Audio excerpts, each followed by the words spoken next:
Today going to be trying out the new NAOFUMI and Raphtalia alongside the GOAT of Grand Cross. Yes, of course, it is the OG Ludociel. Still to this day, got to be one of my favorite units, or probably still my favorite unit in the entire game. I wonder if... Hold on, turn 1, can we get rid of Trader Melee? Especially if we could get some crits on him. Who knows, once that stance comes up, the amount of damage increase she gets is absolutely wild. This team, man, is insane, bro. And I'm surprised we're not getting the crits, even with the Ludociel passive, but if we can get that, you're going to see some real impressive numbers. Have him attack into our NAOFUMI a little bit here, and then this curse card is going to do bust the damage. Yesterday's showcase was my first time using him, and I was beyond impressed. I was not expecting something like that from a triple defense team, and a whole lot of fun as well. A bit different to what we're usually used to having in the meta, all that kind of stuff, but hey, I've been absolutely loving using these units, and still definitely have a couple showcases that I want to get done with these guys. Is this just about game? I'd definitely like to have a couple more of the curses on him here, but I still feel like this is going to be really impressive.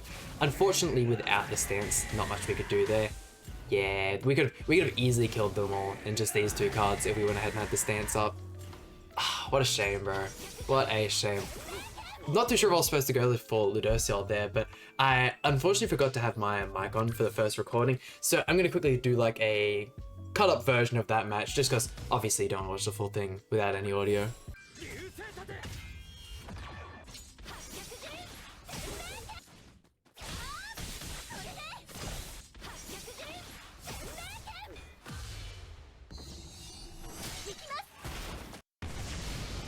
And I mean, since we have it, we might as well go ahead and show it off.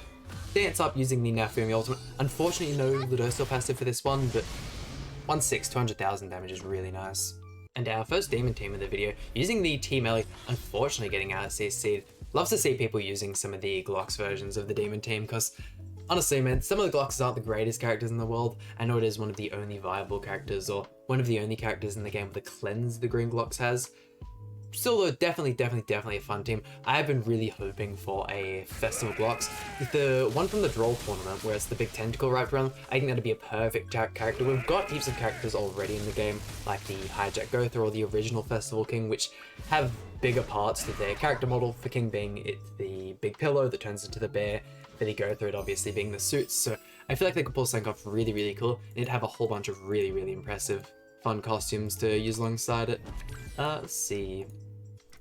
Might see if we can get rid of Estarossa. Or do we want to go for Team Ellie instead? Why not? We'll go for Estarossa. Once we get rid of Estarossa, we get rid of the darkness.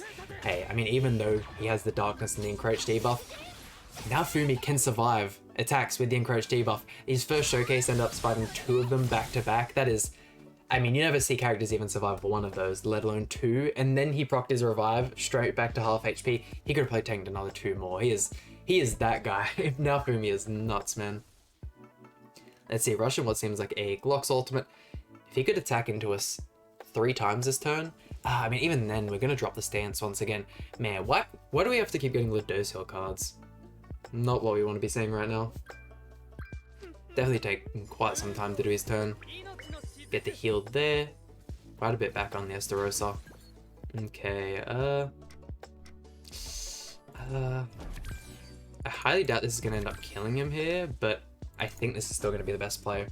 End up getting us quite a bit of extra card draw as well, which is going to be really nice. Yeah, I mean, it's good, but it's not what we need. And then this with the block effect is going to... Yeah, absolutely no crits from the Sever card. Oh god, man, is this going to be... Is it going to be a first loss already? Surely his Gloxenia doesn't do that much damage, right? Got some more cards there. Still no stance cards. Just a whole bunch of Ludociel garbage. This is the only bad part about Ludociel, is if it doesn't come to his passive, and I suppose his Holy Relic is kind of the same thing. It just helps make that passive stronger or more viable, make it happen more often in a sense. Other than that, his cards, garbage. His CC isn't the greatest anymore. Ever since Super Awakening 4 or 5 came out, I believe it is. It just hasn't been the same, man. Okay. Raphtalia dead in the middle. Estarossa with ultimate. Yeah, if we get this many Ludociel cards, we do not stand the chance. I do still really hope we get a newer version of this Ludociel type character, where a very CC heavy character where going first, you can simply go ahead and one-tap teams, because it is a very fun archetype for a character design. Let's see if we can go ahead and get rid of you right off the bat. I'm going to go ahead and use the stance card turn 1 once again. And no, they don't have a crazy amount of kill power turn 1. Oh wow, we're just going to go ahead and get rid of the... Is it... Oh, why do I forget her name? It escapes me at this point. Hold on, we'll go ahead and bring... It's Philo, is it? Yeah, it's Philo. Okay, I was going to say Philo, but I don't know why I went ahead and hesitated. Please give us another stance card turn 2. Oh man, it's just... I mean, it's going to be really good card draw-wise, but... Not going to be able to hit that max damage with the Curse AoE card. That's right though. I do definitely look to go ahead and use this team in the near future. So I haven't done any showcases with the Philo. I'd probably say expect tomorrow's video or the next video be a Labyrinth video. I haven't gone ahead and done one of those. I think at all, when the original Labyrinth came out, I didn't go ahead and finish it. It was something I meant to go ahead and do, and I definitely gave it a couple hours of my time, but ended up getting stuck on the Droll stage a whole bunch of times. I mean, it's alright, we'll do another match. Yeah, never initially finished the first Labyrinth, so I'm still missing the card from that event. I do hope they go ahead and bring that one out again, because that's probably the only artifact card I am missing out of all of the exclusive ones, in a sense. First time coming up against the Barn team, which has been absolutely lovely, not being having to see this thing all the time. Do we try and just do a lot of damage to Arthur? Because if we can properly Relic turn 1, that'd also be really good. Or if we can go ahead and kill, that'd be even better.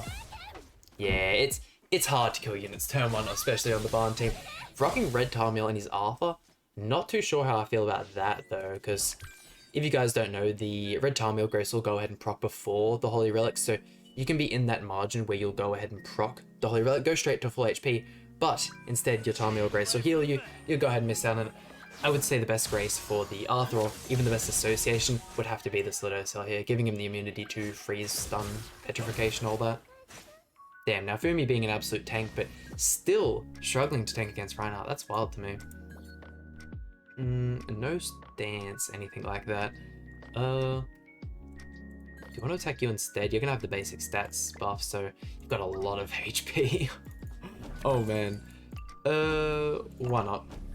We'll go ahead and throw those out. Nowhere near as strong as a Flood card. I really wish they gave her a different card instead of the Sever. This could proc Holy Relic. That's gonna miss, and that's probably gonna miss again as well. Oh, okay, sweet. That went ahead and procced it. Perfect. Now, in this next turn, we can go ahead and put its stance up and we can start dealing our damage. We can get Raftalia's ultimate as well, which is the AoE one. And then pray to God that we get another stance so we can stance up throughout our ultimate. Because I'm not too sure if it's her passive or it's her Holy Relic. Either one of them, I believe, is a 200% defense increase or something along those lines when any of the people on the field, or at least on your side, have a stance up. I'm gonna throw out that. If we tack into you, you're going to end up losing your ultimate though, so I'll go for that one there. I'll quickly go ahead and see if I can bring up her kit, because I'm not super familiar with all of the characters again. Let's see, her passive, increased allies max HP by 300% if the hero's defense at the start of battle, decreases allies damage taken by 30% if allies at the same attribute. It must be the Holy Relic then. When an ally assumes a stance, increases damage dealt by allies participating in battle by 40%, so definitely want to have that one up. Unfortunately no stance, so we'll see if we can just kill with these two ultimates here, I guess. 1, 2, and 3. Yeah, I mean, that did even proc for Ludocell, so that would have been real nice for us. That one there, that's 6/6 Ludocell. NAOFUMI's, I really love the beginning of that animation. 542,000 at 1/6. I mean, impressive, to say the least. And the Flood card just missing out on the kill. What is this, bro? I can't keep giving Ludocell all this praise when we get turns like this. There is nothing I can do here. Absolutely nothing I can do. Who do you end up going for there? NAOFUMI. Okay, we just have to pray that he keeps going for NAOFUMI, because NAOFUMI has got the absolutely godly tanking ability, and he does have a revive as well that we've still got up our pocket. Not going to be able to get crit either, which is perfect for us. Sweet. We put up stance. We pray that we last just a little bit longer, and then we hopefully go ahead and get ourselves a win here. Let's attack into Barn instead. Attacking into Barn might be our best bet to win this one. And look at all those buffs on the NAOFUMI. The Ludocell going ahead and doing damage. That's not something you see every day. We can't stop getting Ludocell cards. We can't stop. This is going to get so dragged out. I think I might just go ahead and skip to the end of this match. That way we can go ahead and see the outcome. no way do I lose to a barn team entirely due to the card draw. So about that last match, right? Reinhardt just seemed to completely one-tap everyone, so of course, here we are against an Archangel team. This is perfect opportunity to go ahead and do, yeah, why not? We'll play into this one here. Going first against the Archangel team is really, really good because, I mean, if you don't, the Cyril's pretty much, or they're going to go ahead and get the Liz passive fully maxed out by the second turn, and there's not much you can really do about it. You either attack into the Cyril Grace, let him get it turn 1, or you can go ahead and wait things out, especially if you can get some good merges, something like that. Definitely a lot better play. Barn coming to the front. If he attacks into us and can help us get up that passive a little bit, I think with the 2 flood cards, we're definitely going to be able to at least get rid of the Bloody Ellie. So once that's done, Margaret's really only here to support her. Margaret's still completely a must-use unit on this team. Her passive and her Holy Relic just does do much for the team. And then I suppose if you're really looking for the best team, depending on the composition you're coming up against, the Green Cyril can work absolutely amazing against some of the Demon teams, but in more of your usual matchups, you're probably a lot better off using the Red Tarmiel on the front. I know that also means not using him for a Grace in that sense, but I mean, hey. Man, these guys get so much weaker without that stance up. Her Holy Relic is busted, man. It's wild how much that does. But we finally went ahead and got the stance card we needed. We can do that, throw for ultimate, and then I'm guessing that's gone ahead and kill, although we do have the block effect on us. We might just have to go ahead and wait this one out a tad. Oh, well, that's right. We can wait this out a bit. I'm sure everyone will tank long enough, and the level 2 is for 2 turns, isn't it? Yeah, that's fine. I'll go ahead and skip to when we can throw off our ulti.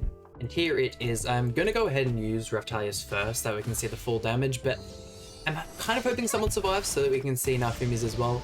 630, that is once again 1/6, so a lot weaker than her full potential, that's for sure. Throw this one out here. 500,000, 2/6. I did end up getting at least one dupe. Well, I suppose I selected one of the dupes and then I pulled the other ones, so hey, really, really impressive. I would like to come up against another barn team. That way we can have a little bit of vengeance, end up scoring ourselves a win using a mono blue team, because you figure that would be so easy to do against the barn team, but I mean, you simply get bad RNG and that is definitely enough to end up costing you the match. I'm going to go for Chandler here, just because if he puts up his taunt, we don't want to end up dealing too much damage back into ourselves. Especially if you can get a lot of those hits back, him building up the darkness debuffs, getting you to that crouch, can end up making you lose it as well. The NAOFUMI can tank it apparently, which is still mind-blowing. Yeah, it's real player hit. Please don't go ahead and forfeit. I want to be able to show off these AoE cards before we wrap up the video, but hey, if you guys have any team suggestions for the new characters, or I do have some ideas for maybe showcasing some older teams, stuff like that, so I mean, any ideas in general, by all means let me know in the comments section down below. Exactly what we wanted to see, him attacking into NAOFUMI. Perfect, and we actually have a taunt this time, so we can throw that one up and see the full damage of his AoE he's here. I mean, how much stats is his Esterosa in that going to have? Because not crazy amount of darkness debuffs, yeah. We'll see what he's capable of. Both level 1 cards. Still really, really excited to show him with the red Gotha as well. Obviously no point in showing him alongside the green Gotha since we're not really going to be getting the passive buff, and then attack Sable is broken in this game. They still need to add more characters with cleanse. I'm really confident that when we get a Mael, he's going to have some sort of cleanse in his kit somewhere at least, whether that be in his passive, who knows. Cannot wait to see that. Within the next month or two, we should be getting 1 or 2 new festival characters, and I'm guessing they're going to be the new best characters in the game. Probably another jump in power creep, because I believe that's when the Trader Melee released, if I'm not mistaken, which feels crazy that he's probably a year... Is Trader Melee a year old? Also, here's him not tanking the encroach. Like I said, he's been able to do all showcase. Well, let's go 1, 2, and 3. That should just about wrap things up, but yeah. We'll see plenty of exciting stuff to come within the next couple of weeks, and him finishing that match off perfectly right there. And there we go, that just about does it for today's video. We'll of course go ahead and quickly go over all of the gear sets, all that kind of stuff for the characters. I did go over their stats and all of their kits, all that kind of stuff in the previous videos, so if you guys are wanting, and there will also be a link to the GC database in the description where you can pretty much catch up on all of the characters, kits, all that kind of stuff, but I mean, it's nothing too crazy. You can really leave the bracer and ring as common pieces if you like. That will also allow you to mix them up a little bit more. I know people do prefer running these characters with crit chance because you see what their damage is like when they're not critting. Wait till you see it when they are.